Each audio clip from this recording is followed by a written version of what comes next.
Halo, apa kabar? Semoga selamat sejahtera, bahagia selalu karena tetap menjaga nalar sehat. Selamat berjumpa lagi di channel yang naif ini, anti mainstream dan bukan pengabdi keviralan tanpa kedalaman. Kita tak mau bikin model clickbait atau ngikutin teori algoritma YouTube.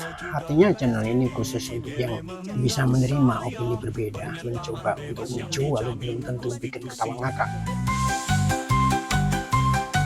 Kalau beda jangan baper, kalau baper jangan sama, kalau sama jangan beda. Karena kita tidak membela si apa atau si api. Kadang kangen juga celometan soal politik di Indonesia, politik yang nggak mutu, soal ijazah sang mantan yang lagi diproduksi massal di medsos. Entah sudah berapa bulan di berbagai platform medsos kita di Indonesia ini sedang ribut soal ijazah asli atau palsu tapi asli dari seorang yang dianggap penting.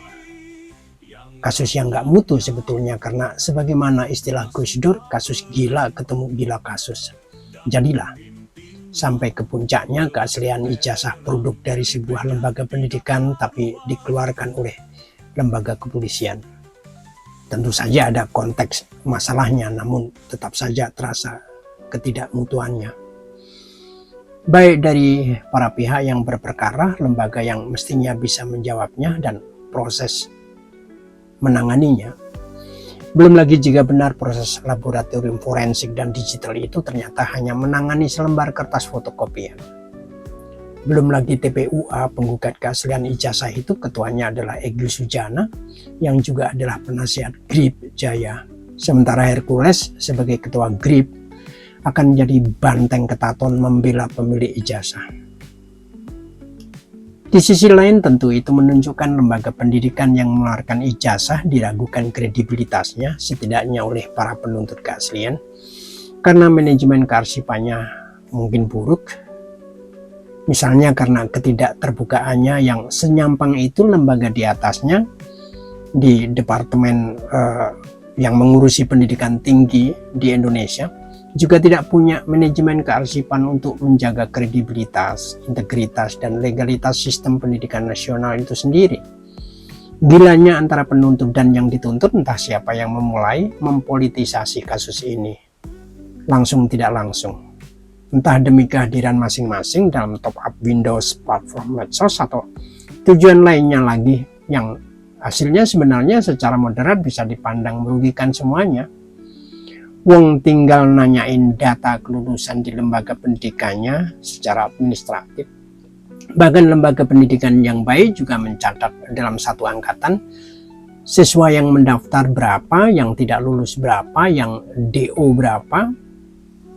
Kalau catatan administratif lembaga pendidikan tak dipercaya, ya tergantung kredibilitas dan integritas lembaga itu dalam menyikapinya.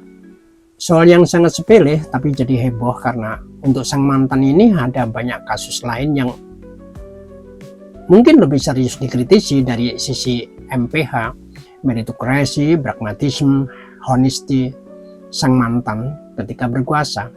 Apa yang dikatakan dan apa yang diperbuat mulai dari gorong-gorong, kapsul waktu, bonus demografi, mantan adalah kita, revolusi mental, akan saya gigit sendiri, hingga pelan-pelan berubah menjadi sudah tapi belum, dan ya enggak tahu kok tanya saya.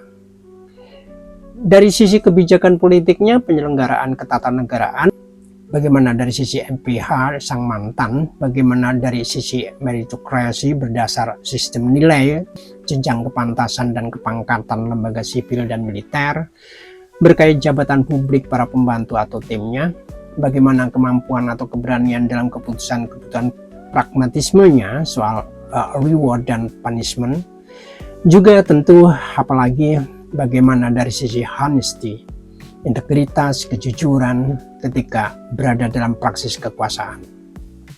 Itu saja, sederhana saja, sebagaimana Lee Kuan Yew yang konon masih bersaudara dengan Soeharto, memajukan negaranya, menjadikan Singapura sebagai negara yang jauh lebih maju, efektif, dan efisien dalam manajemen kenegaraannya.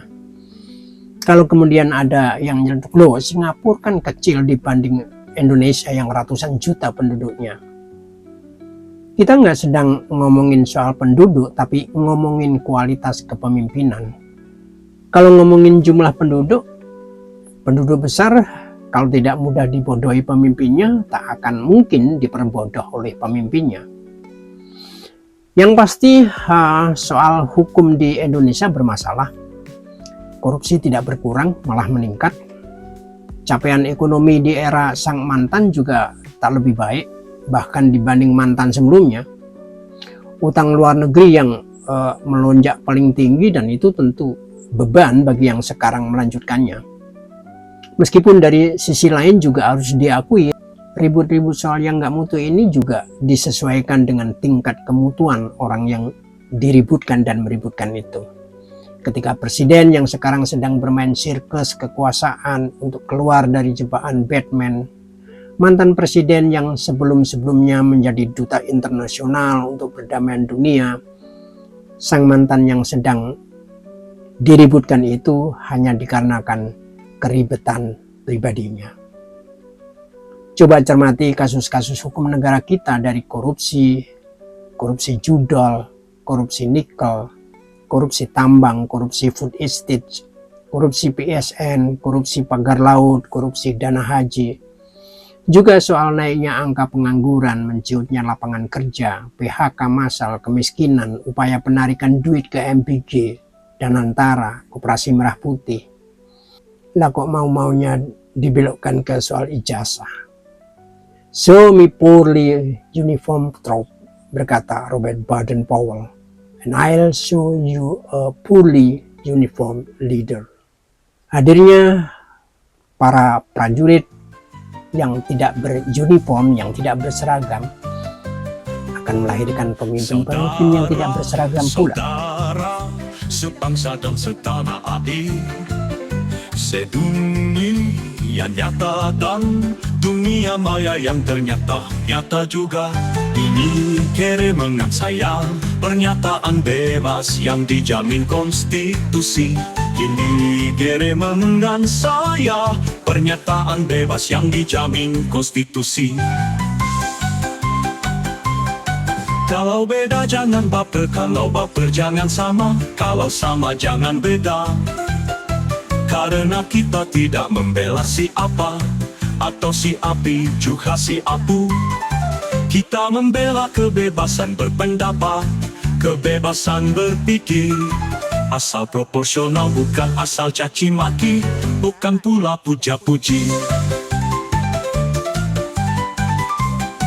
Karena kita cinta negeri ini, yang rakyatnya masih baperan, dan pemimpinnya kelas emperan, elitenya tidak karuan.